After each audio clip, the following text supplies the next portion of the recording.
At sabi naman sa ating balita dito kay Times Tabloid, XRP Army, unofficial Ripple letter just dropped. Here's what is happening. Ayan, mayroon po tayong mainit na balita na nagpapatunay na hindi humihinto ang Ripple sa pagpapalakas ng kanilang regulatory infrastructure. Isa pong mahalagang dokumento ang kasalukuyang nag-iikot sa community ni XRP. Isang official comment letter mula sa Ripple na ipinadala ng FDIC o Federal Deposit Insurance Corporation. Ang letter na ito ay may petsang June 9 at ito ang direktang tugon ng Ripple sa sinasabing batas na nagpapatupad po ng Genius Act para sa mga issuer ng stablecoin. Para po sa marami, ito ay mukhang isa lamang boring na dokumento. Pero kung susuriin natin ang implikasyon nito para sa RLUSD, dito natin makikita ang malinaw na direksyon ng Ripple. Ang dokumentong ito ay ibinahagi po sa publiko ng crypto commentator dito na si Archie. Ayan po, nakikita natin sa ating screen. Sa kanyang pananaw, ito ay matibay na patunay na seryoso ang Ripple sa pagtulak para magkaroon ng pass-through FDIC insurance ang mga reserve deposits ng RLUSD. Sa madaling salita, ang bawat dollar na nasa likod po ng RLUSD ay gustong protektahan ng Ripple sa pamamagitan po ng federal insurance. Bakit ito ay importante? Dahil kung magtatagumpay po ang Ripple dito, ang antas ng tiwala ng mga publiko sa pag-custody ng RLUSD ay aakyat sa bagong level. Ayan, pag-usapan po natin ang core argument ng Ripple sa FDIC. Ano nga ba ang laman ng letter?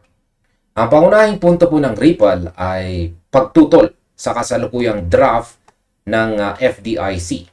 Ayon po sa proposal ng ahensya, ang lahat ng stablecoin reserve deposits ay tinuturing lamang bilang isang corporate deposit. Ibig sabihin, kahit gaano kalaki ang reserve pool ng isang kumpanya, hanggang $250,000 lang ang protektado sakaling magkaroon po ng problema ang bangko. Ayan, highlight lamang natin, $250 in coverage. Sa tingin ko, ito ay isang malaking pagkakamali sa panig po ng FDIC. Kung ang isang kumpanya ay may bilyong-bilyong dolyar na reserves at $250,000 lamang ang insured, ito ay nagbubukas po ng structural risk. Isipin po natin mga crypto, kung kayo ang may-ari ng bangko o issuer ng stablecoin. Sa oras na magkaroon ng konting kaba sa market, natural na ililipat mo ang pera mo sa ibang lugar para masiguro itong ligtas. Ito po ang tinatawag na outflow risk o biglaang pag-pull out ng reserves na pwedeng magdulot ng market distress. Ang argument ng Ripple ay napakalinaw. Kung bibigyan po nila ng pass-through insurance ang reserves, maiiwasan ang ganitong klaseng panic. Ang pananaw ni Archie po dito ay tama. Ito ay hindi lang tungkol sa pagiging maingat. Ito ay tungkol sa pagbuo ng isang sistema na may ultimate safety net. Hindi pwedeng tratuhin ang isang stablecoin issuer na parang isang maliit na negosyo lamang. Pag-usapan naman po natin dito ang pagkahambing sa PayPal at ang pass-through coverage. Yan, sa kanilang letter ay hindi lang nagreklamo ang Ripple. Nagbigay rin po sila ng concrete examples. Binanggit po nila ang PayPal bilang benchmark. Yan, highlight lang natin. Ang mga custodial funds ng Ripple, ang mga custodial funds po pala ng PayPal sa mga insured banks ay kwalipikado para sa pass-through coverage. Sabi ng Ripple, kung pwedeng ibigay ito sa PayPal, bakit hindi ito pwedeng ibigay sa mga stablecoin issuers na tulad nila na gumagamit naman ng parehong technology at pinoprotektahan ang parehong klase ng asset? Sa aking opinion, napakagaling ng discarding ito ng Ripple. Ginagamit nila ang president. Kapag mayroon kang president tulad po ng PayPal, mahirap para sa isang ahensya ng gobyerno na tumanggi ng walang magandang dahilan. Sinasabi po ng Ripple sa FDIC, huwag ninyo kaming i-isolate. Sa pananaw ni Chairman Travis Hill na siya ring binanggit sa letter, tila bukas naman ang FDIC sa usapan dahil ang statute mismo ay silent o walang malinaw na sinasabi tungkol dito. Ang Ripple ay nasa posisyon ngayon kung saan sila ang nagdidikta ng best practice sa industriya. Ito ang patunay na hindi lang tayo basta nag-hold ng XRP, kundi pinapanood natin ang pagbuo ng isang bagong standard sa global finance. Ayan, pag-usapan naman po natin ang tungkol sa Ripple National Trust Bank Connection. Dito, papasok ang mas malaking puzzle. Ang letter ay nagbibigay po ng detalyadong impormasyon tungkol sa Ripple National Trust Bank. Ito ang kumpanya na nakatanggap ng conditional approval nitong nakalipas na December 2025. Ang trust bank na ito ay binuo para maging collateral trustee ng RLUSD reserves sa ilalim ng federal supervision. Ito naman ang aking opinion dyan. Masasabi kong ito po ang missing piece para sa marami.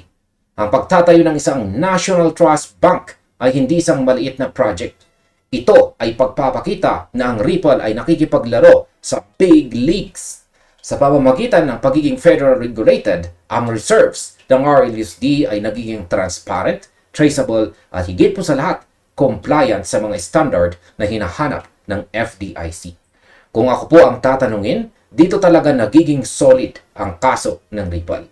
Hindi po sila basta nag-a-apply para sa insurance. Sila mismo ang nagbuo ng infrastructure para maging karapat-dapat sa insurance na ito. Ito ay isang proactive approach. Habang ang ibang kumpanya ay naghihintay lang ng batas, ang Ripple ay gumagawa na ng paraan para mag-fit sa batas na gusto nilang maging standard. Ang ganitong klaseng foresight ay bihirang makita sa kahit anong tech company sa mundo ngayon. At ayan, ano naman ang epekto nito kay XRP? Marami ang nagtatanong bakit ito mahalaga kay XRP. Ang sagot po dyan ay nasa institutional adoption. Ang RLUSD ay nakakabit sa XRPL. Habang dumadami ang tiwala ng mga bangko sa RLUSD dahil sa mga hakbang na ito ng Ripple, mas tumataas po ang utility ng XRPL bilang isang global settlement layer. Yan, ang aking opinion po dyan. Ang punto ni Archie ay napaka-importante rito. The move would give banks the ultimate safety net. Yan. Kapag ang mga malalaking institution ay nakaramdam ng security, mas magiging agresibo sila sa pag-adapt ng RLUSD. Ang institutional adoption ay hindi nangyayari sa isang gabi. Kailangan po ng regulatory infrastructure. Ang ginagawa ng Ripple ngayon ay ang paglalagay ng pundasyon para sa susunod na yugto ng adoption. Kaya sa aking pananaw, ang bawat letter na ipinapadala ng Ripple sa mga regulatory agency ay isa pong step forward para sa buong XRP ecosystem. Habang ang ibang crypto assets ay abala po sa hype, ang Ripple ay abala sa structural integration. Ito ang tunay na laro dito, ang pagiging kailangang bahagi ng traditional finance. Hindi tayo basta gumagawa ng alternatibo, kundi ini-integrate natin si XRP mismo sa ugat ng global banking. Ito ang dahilan kung bakit napaka-bullish ng mga pangmatagalang investors dito kay Ripple. Ayan, pag-usapan naman po natin ang comment period at ang mga susunod na mga hakbang. Ayan, ang rule ay nasa comment period pa lamang. Ayan, highlight natin. The rule is still in comment period, but Ripple is positioning RLUSD for the outcome it wants. Ibig sabihin, nakikinig pa ang FDIC sa mga stakeholders bago po sila gumawa ng pinal na desisyon. Ang pagposisyon po ng Ripple sa panahong ito ay napaka-strategic. Hindi lang sila nagpapadala ng sulat, ginagamit nila ang lahat ng kanilang assets, kung saan ay ang kanilang bit license, ang Standard Custody and Trust Company, at ang kanilang bagong National Trust Bank. Yan ay para ipakita na sila ay best in class. Ayan, ang aking opinion naman po tungkol dito ay kailangan natin na maging mapagmatsyag. Sa mundo ng regulasyon, silence is dangerous. Ang pagiging vocal ng Ripple at ang pagpapadala ng ganitong klaseng detalyadong letter ay isang napakagandang senyales. Ipinapakita nito na handa silang makipagnegosasyon. Sa tingin ko, magtatagumpay po ang Ripple sa kanilang hiling. At bakit? Yan ay dahil ang argumentong ito ay nakabase po sa safety and soundness ng buong banking system. Hindi lang para sa kanilang sariling interes. Kapag ang argumento mo ay nakatutok sa pagbabawas ng risk sa buong system, mas malaki po ang pagkakataon na mapakinggan ka ng mga regulator. Ang ganitong uri ng corporate advocacy ang naghihiwalay sa Ripple mula sa ibang kumpanya sa industriya. At ayan sa kabuuan, ang pagpapadala ng letter na ito sa FDIC ay isang malinaw na mensahe. Ang Ripple ay seryoso po sa pagbuo ng isang globally compliant na stablecoin infrastructure. Ang pagtulak para sa pass-through insurance ay hindi lamang para sa RLUSD.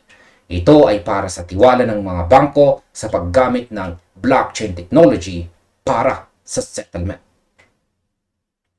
Sa aspeto ng Ripple National Trust Bank, nakikita po natin ang pagbuo ng isang federally supervised home para sa reserves na siyang magiging susi sa malawakang institutional adoption.